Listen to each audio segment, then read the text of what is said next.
ఏమండి పైకెళ్ళి ఏంటో చూడండి. కడుపులో తిప్పుతోంది. ఏంటి పాటల శబ్దం వినిపిస్తోంది?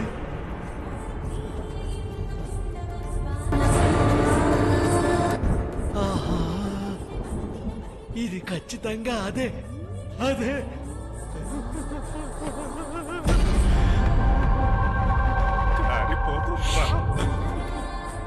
కుటుంబం ఏకమైపోయింది. ప్రశ్నలు అడిగి చంపుతారే.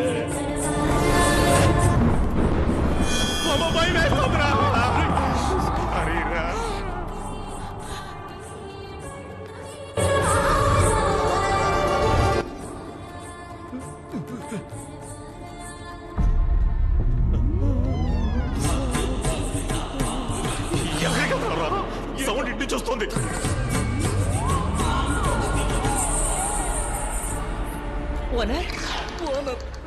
ఓనర్ రావాలా? ఇక్కడ ఉన్నారమ్మా ఓనరు మా. ఎక్కడి నుంచి పాట వినిపిస్తోంది? ఇటువైపు ఎవరు రాకూడదని చెప్పారు కదా. చెప్పాను. అదేం లేదమ్మా, పక్క ఊర్లో సీతాపరణయం నాటకం వేస్తున్నారు. స్పీకర్ ని మన వైపు తిప్పేశారు. మన ఇల్లు బంగళా కదా, అందుకే రూమ్ కి వెళ్ళి సౌండ్ ఎక్కువ అవుతుందమ్మా. ఎక్కువ అవుతుంది అనే అనుకుంటున్నాను.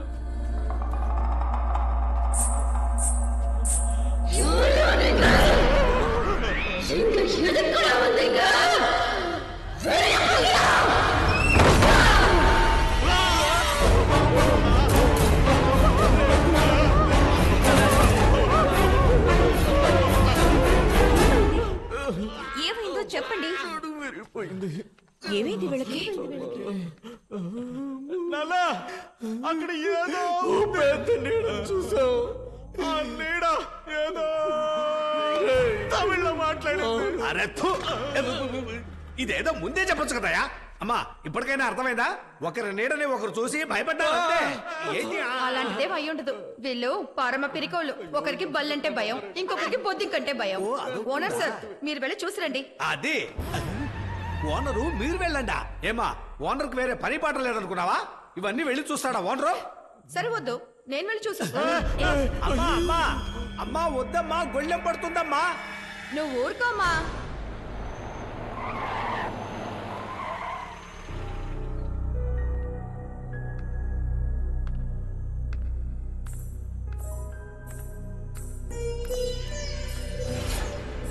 ఎవరది?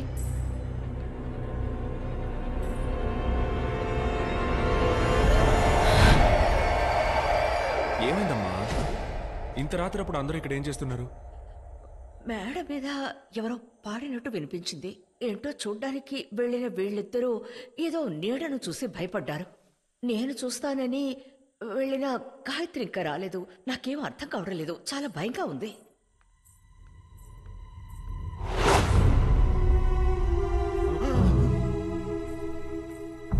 తానే మేడ మీదకి వెళ్ళింది. మేడం మీదకే? తన నీడను చూసే వీళ్ళిద్దరూ భయపడ్డారు. తనని చూసి భయపడ్డారా? ఇంత రాత్రప్పుడు మేడ మీద నీకేం పని? అమ్మా నేను చెప్తానమ్మా. తనకి ఇక్కడ పనిచేయడం కంటే ఈ అంతఃపురం మొత్తాన్ని చూడాలన్నదే కోరికని తను నాకు చాలాసార్లు చెప్పింది.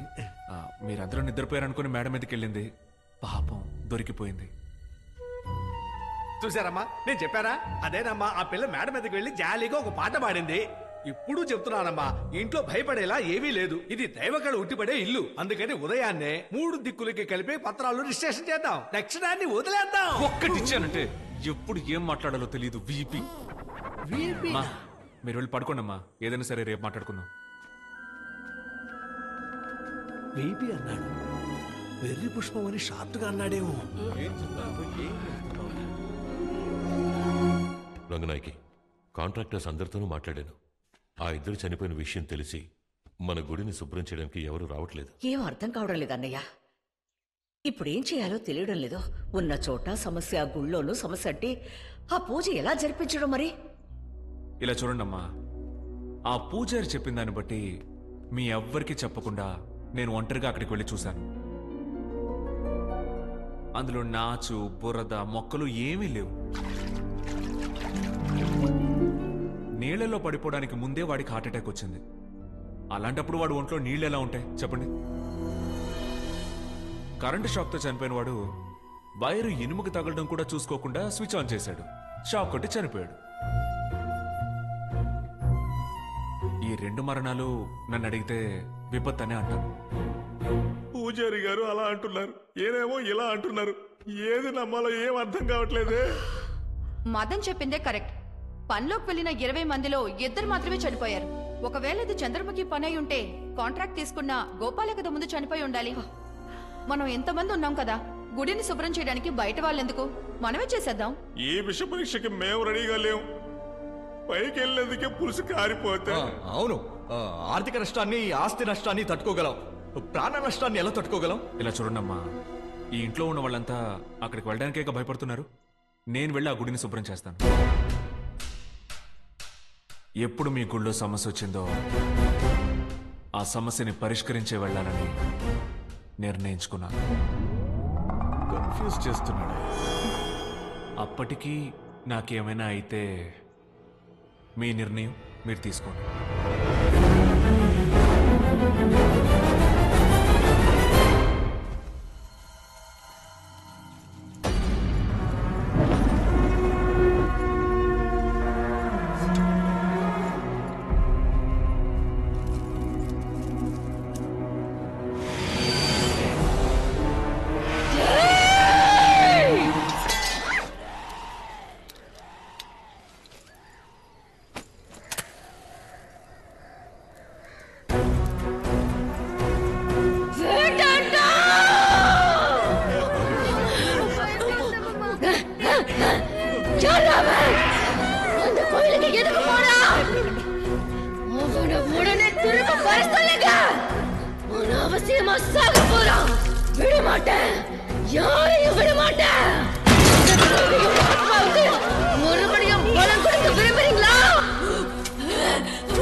వచ్చేసేవా?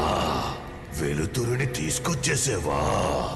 నేను ఆ రోజే చెప్పాను నువ్వే చేయగలవు అని.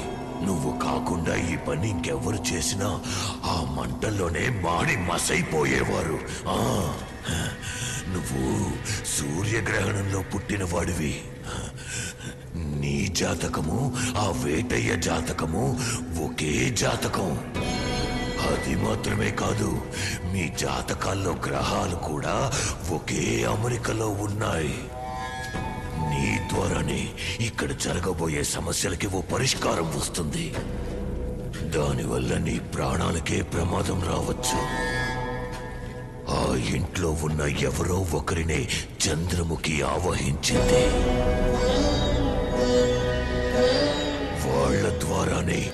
నేను అనుకున్నది సాధించబోతోంది.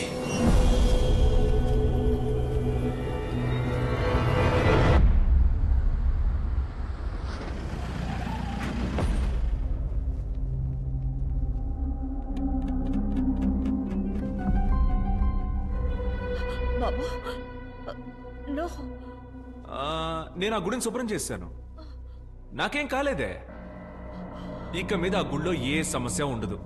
ధైర్యంగా మీ పూజను మొదలెట్టండి. లేదు బాబు, నువ్వు గుడిని శుభ్రం చేయడానికి వెళ్ళిన అదే సమయంలో ఇక్కడ ఒక పెద్ద ప్రళయమే వచ్చింది. పైనెవరో అరవడం ఏడవడం, వస్తువులన్నిటినీ విసిరి పగలగొట్టి ఇల్లే కూలిపోయేంత పనైంది. ప్రాణం పోయి వచ్చినట్టుగా ఉంది. ఇక్కడ ఒక్క నిమిషం కూడా ఉండకూడదు, వెంటనే వెళ్ళిపోదాం. అవునక్క, వెళ్ళిపోదాం. చూడు, ఇంకొక్క నిమిషం కూడా ఇక్కడ ఉండొద్దు. ఎంత దూరమైనా పర్వాలేదు, ఇంకెక్కడైనా ఉండి ఈ గుడి పూజ జరిపిద్దాం. కుదరదు, నేనందుకు ఒప్పుకోను. ఈ ఇల్లు వదిలి మీరు ఎక్కడికి వెళ్ళినా మీ సమస్యని ఎవ్వరూ పరిష్కరించలేరు. నేను ఆ గుడిని శుభ్రం చేసి వచ్చేటప్పుడు ఒక సిద్ధుణ్ణి చూశాను. ఆయన నాకు ఎన్నో విషయాలు చెప్పారు. అందులో ముఖ్యమైన విషయం, ఈ కుటుంబంలో ఎవరో ఒకరు చంద్రముఖి వల్ల బాధించబడ్డారంట.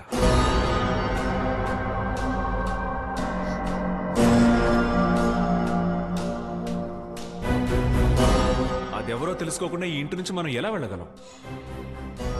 17 ఏళ్లకి ముందు ఇలాంటిదే ఒక సమస్య ఈ అంతఃపురంలో జరిగినట్టు కూడా చెప్పారు.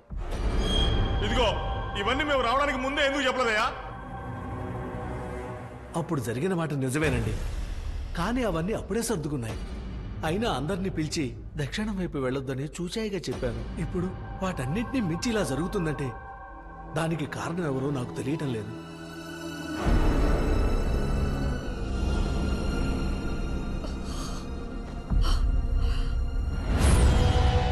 ఈ ఇంటి యజమాని ఎవరు? నేనే స్వామి. ఇంతకు ముందు ఈ ఇంట్లో ఏం జరిగింది? అది జరిగి 17 సంవత్సరాలు అవుతుంది.